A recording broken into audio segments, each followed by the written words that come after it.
Hello and welcome back to another video. Today we are doing another flag video because these are the most fun to make and you guys seem to like it too. Alright, so today we are going to be rating every version of the related flags to the UK flag. Maybe not all of them, but the relevant ones we're going to be rating out of 10. Let's just get started. Okay, so this is the classic United Kingdom Union Jack Great Britain flag. You all know it. It's a combination of England, Scotland, and Northern Ireland. It's pretty good, honestly. It's kind of bad, but also it's okay, It's not terrible. Whatever. It's fine. I'll give it a solid 7 out of 10. Alright, cool. Next we have the flag of England, specifically, also known as St. George's Cross. This one's been in use for so long. I think it's pretty nice, but also pretty basic and, yeah, it's nothing special, really. I'll give it a 7 out of 10 again. Actually, I don't know if it's better than this. We'll give it a 6 out of 10. Alright, now this is the unofficial flag of Northern Ireland. Northern Ireland doesn't actually have, a fully official real flag.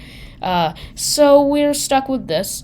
It's pretty bad. There's a hand in the middle. It has a crown. It's basically just a different version of the St. George's Cross. Kind of bad in my opinion. 4 out of 10. Next up, we have the flag of Scotland, very old, dating back to 1286 AD. Love the blue background with the white X in the middle. It looks awesome. 9 out of 10. Next up, we have the flag of Wales. This one's known as St. Andrew's Cross. Forgot to point that out. Sorry, guys. This one is the Red Dragon flag of Wales. Pretty good. I'm going to have to give it a 6 out of 10. Alright, so these are all the countries of the United Kingdom. Now we are going to go into crown dependencies. We're not going to rate all of these. I'm just telling you now. The new flag of Guernsey, which is a crown dependency. Pretty good, actually. I'm going to give this one an 8 out of 10. We don't care about these. We don't care about these. The Isle of Man, pretty cool flag. Also kind of goofy. I'm going to give it a 5.5 out of 10. Next up, we have the new flag of Jersey. It's okay, honestly. After looking at the old flag of Jersey, I can't just get out of my mind that this cross is way too thin. So I'm sorry, Jersey, but I'm going to have to give you a 4 out of 10. Next up, we have... Okay, that's all I'm going to rate. We're only rating Guernsey and Jersey and the Isle of Man. Alright, we don't care about the parishes of Guernsey. We don't care about the parishes of Jersey, even though some of these flags are really cool. Okay, next up is British Overseas Territories. Let's go. Alright, Anguilla. Actually, I really love this one. It might be one of my favorite British Overseas Territories flags. It's got the standard British territory layout, but with this really epic dolphin emblem thing. 10 out of 10. I'm sorry, I have to do it. Next up, we have Ascension Island. Honestly, kind of mid. I'm going to have to give it a 5 out of 10, maybe a 4.5. Next up, we have Bermuda, both versions, another very goofy flag. I'm just going to give both a 5 out of 10 because it's kind of weird and bad. But the red is a bit, cooler. Now, the British Antarctic Territory, we're just going to ignore this blue one because the white one is the more commonly used one.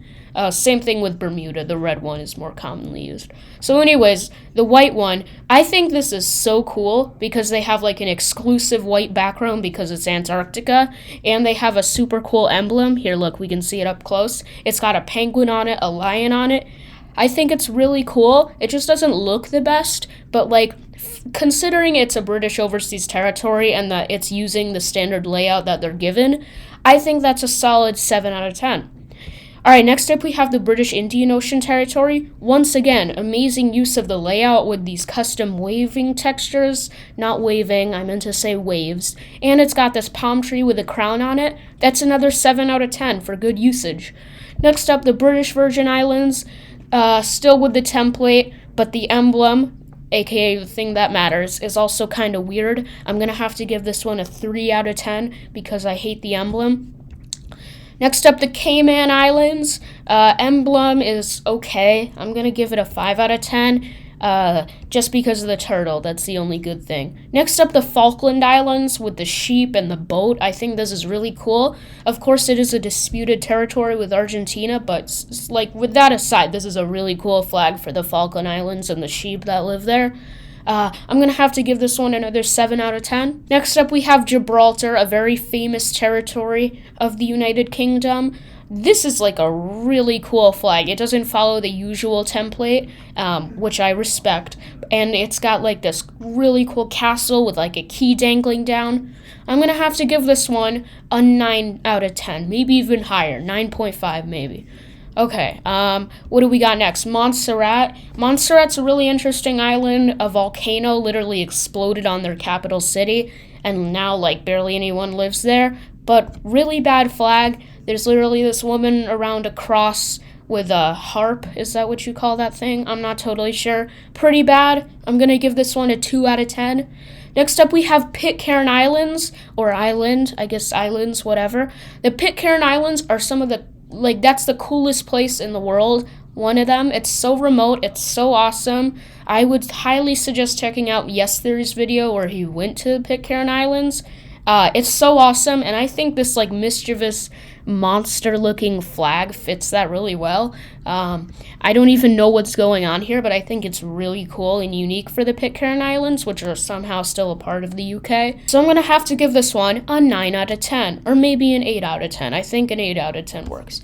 Okay, next up we have St. Helena, which has a pretty weird flag. But honestly, this is another one that has like a really, really cool emblem.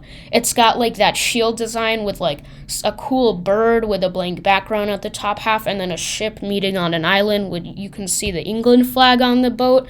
If you didn't know, St. Helena was actually where Napoleon was exiled. Yes, Napoleon Bonaparte. That Napoleon. I know, right? So cool. Yeah, so I'm going to have to give this flag a 9 out of 10, maybe even a 10 out of 10, or 9.5, because I just think this is so cool for one of their remote islands. Okay, next up we have another weird remote Antarctic island chain, South Georgia and the South Sandwich Islands. Pretty goofy name, honestly, but I think this emblem is really cool. They have this emperor penguin, I think it's called. They have like a moose and everything. I think it's pretty solid. I'm going to have to give it a 7.5 out of 10. Next up, we have Tristan da Cunha, another very remote island. I see some sort of shrimp creatures from Cambrian times. I don't even know, man, but this looks really cool. Another 7.5 out of 10, or whatever I gave the last one. Next up, we have Turks and Caicos Islands, which these islands, they have a very special connection to me because as of now, this is the only place I've been to outside of the United States of America, and it was so beautiful when I went. I went once when I was a baby and another time when I was 6 years old, which I have some memories from. I don't remember the first time, and even though this flag isn't good, like, it's not very good, I actually do have my own little Turks and Caicos flag, like on a wooden stick it's like very small with some fabric. It's very cute. But back to the flag, I'm gonna have to give this one a 4 out of 10. I'm sorry, Turks and Caicos. Alright, we're skipping these governors' flags, which all look very cool in accordance with the emblems that each one has, but we can't rate everything. We're not rating naval ensigns, we're not rating naval services, no army flags, air force flags, yacht club ensigns. This is kind of crazy how many flags they have. Royal standards. You know what? We'll do a royal standard. Okay, so these are the standard royal standards of King Charles III as it is currently. I'm not a huge royal family fanatic, so I don't know everything about what this means, but apparently this one is everything except Scotland, and this one is only Scotland. And I don't see any major difference except they switched around what the boxes are, so we're just going to rate this one. Tough luck, honestly, if the other one has some other major representation about Scotland that I don't care about. This one, actually, it looks kind of nice. I think it has good representation, good history. It's actually really cool. So I'm going to give this one a 7 out of 10, or maybe an 8 out of 10. I'm bad at deciding stuff. Okay, we're skipping this stuff. Other members of the royal... Ooh, I didn't know they had, like, one for each royal family member. That's so cool. Wait, so each royal family member has their own, like, flag. That is actually cool. And it, like, rotates out, like, when they get a new position. And then the current king or queen gets the big royal standard flag. That seems cool. I approve. GeoAtlas approval. All right, we got a bunch of other stuff, government stuff, church stuff, diplomatic flags. That looks pretty cool. Islands. I guess these are just islands that they happen to own. Should we do local government flags? I don't know. This one I know is made by some community, the Greater London flag. Yeah, and we already did some of these, so we'll just skip that. Cities, towns, villages, we can skim through this, but I'm not rating each and every one of them. Pretty cool. Oh, this one I actually kind of like. The Cross of St. Alban, a golden saltire on sky blue. It's like Scotland. University flags. I'm not even going to look at those. Who cares? Miscellaneous is one of the last sections. Interesting. The Royal British Legion. The flag of St. David. Historic kingdoms and regions. This one looks like something slavery related. This one is also like the Cross of St. Alban. It basically is. Yeah, I don't know what the difference is. It might just be miscolored. Historic counties, so I guess these are ones that don't exist anymore or the flag has been changed. Some of these look really cool. I think the reason why some of these old ones have, like, inspiration from Nordic countries is because the Nordics have had, like, and the Vikings have had a deep history with Scotland and England in the past. These are some historical flags. What was the other one then? Okay, well, whatever. These are just historical flags, so flags that aren't used anymore.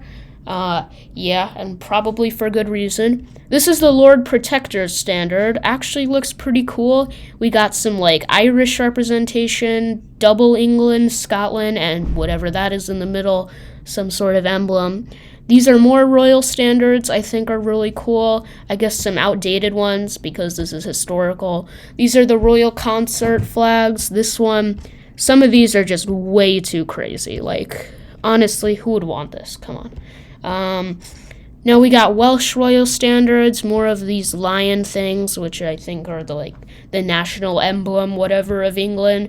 And that brings us to the bottom of this Wikipedia page about the list of United Kingdom flags. Let me know if you want me to find another country or empire, kingdom that you want me to rate flags on or check out the flags. Or maybe I should dive deeper into the actual history of these flags. Let me know in the comments.